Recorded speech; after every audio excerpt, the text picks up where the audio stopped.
it's Presley at ActOutGames.com here, and it's Toy Saturday. Today we'll be opening Monster Exchange Draculaura.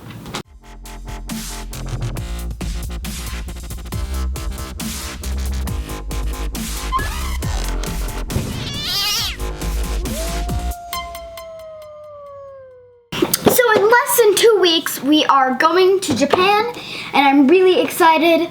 And we thought this Draculaura was interesting because she was going to Japan. And we figured out she's going to Shibuya, and we're going to Shibuya. So I might even take her to Shibuya and take lots of pictures with her there. So let's get her out of the box. So she is out of the box, and she is quickly growing on me. She's definitely my favorite Draculaura. Her face is just beautiful, and she has little blushy tints, which I haven't seen on any of the dolls that I've opened. And it just works really well on Draculaura, so I really, really love this Draculaura, and I especially love the fact that she's going to Shibuya. Okay, so reading her diary, which is like Lorna's, it is her passport. It's really funny, and it's her adventures because she lost her passport. It's her adventures of finding her passport.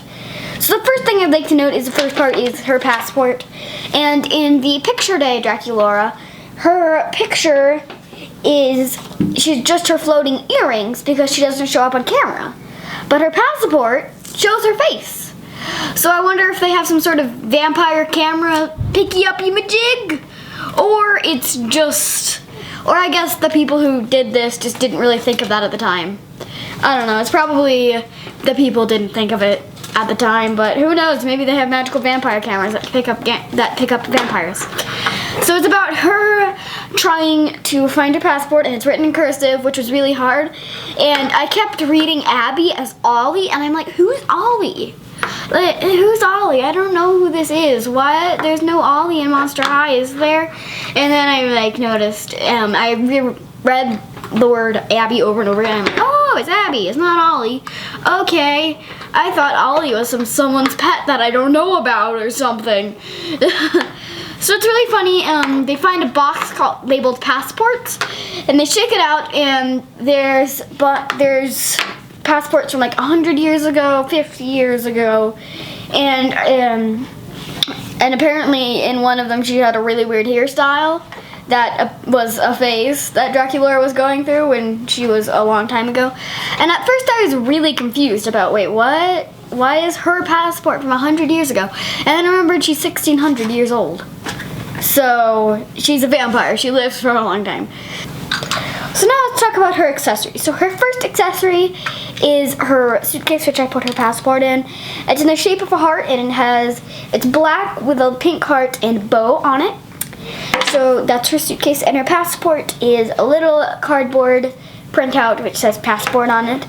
And eventually I might make a craft where you can fill the passport and draw little stamps on it to make it look like it's actually a passport and has all the stuff from like Shibuya and Hexaco and stuff.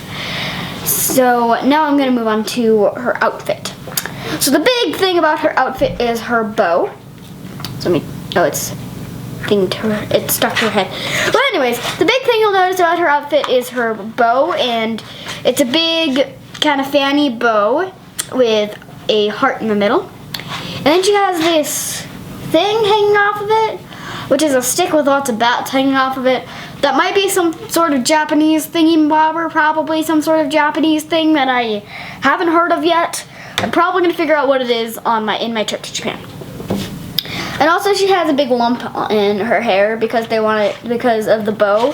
And apparently they were too lazy to actually make her hair like go up here and then have it come down. And it's all weirdly rubber banded for some reason, but hey, it looks cool.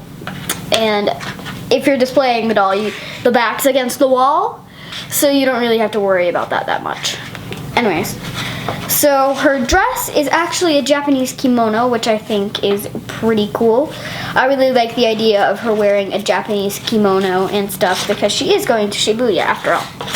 And then she has her little belt and these awesome shoes, which have the black bows, which is probably like the same kind of bow as the bow on her head, and it has giganto heels and it has spider webs and stuff on it.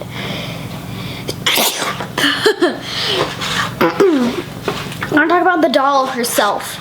Now this is my favorite Draculaura. Definitely my favorite Draculaura. She doesn't have the tinsel in her hair like the 13 Wishes or anything, which is the other Draculaura I have, but she's definitely my favorite. Her facial painting is very pretty, and she has little blush things on her, which works very well with Draculaura because of her pink skin and stuff. It works really well with her, and she is just absolutely wonderful. I love this Draculaura, and I'm pretty sure we're taking her to Japan because she's awesome, and she's going to Shibuya, and we're going to Shibuya. So yeah, that was my review of Monster Exchange Draculaura. It was awesome, and I love, love, love this doll. Thank you for watching, and I smile. Bye! It's time to press the subscribe button. Subscribe button. Subscribe button. Subscribe. Bye, bye, bye, bye, bye, bye, bye, bye.